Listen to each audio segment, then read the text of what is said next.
Hey guys, Andrew Plies here with MarineMax on Lake Lanier. I'm here to walk you guys through one of our recent trade-ins. It's a 2025 Sea Ray 19 SPX. It's in our white hull side color as well as our dune interior. This boat has only 13 hours on it, so almost a brand new boat. So really good opportunity to get a fantastic deal on a really nice 2025. That's right, 2025 19 SPX here. So, all right, starting here on our swim platform, really nice and spacious area back here, really nice entertainment area. This boat does have our Dune SeaDek throughout the entire boat. So you have it here on your swim platform as well as throughout the entire cockpit. And then you have a really nice and spacious sunbed back here.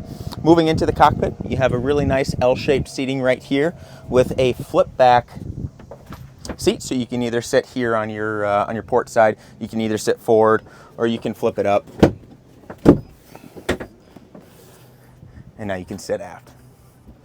Here on our helm station, really nice captain's chair with a flip up bolster.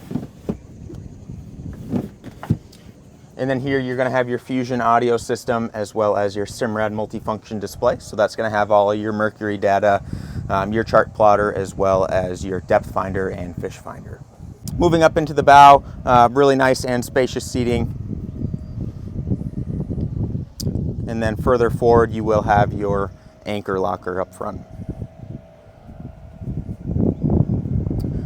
There's a ton more to see on this boat. I'd love to walk you through it and show you. So if you get a chance, visit us online at MarineMax.com, or if you want to see it in person, come here, visit us at MarineMax in Bald Ridge Marina.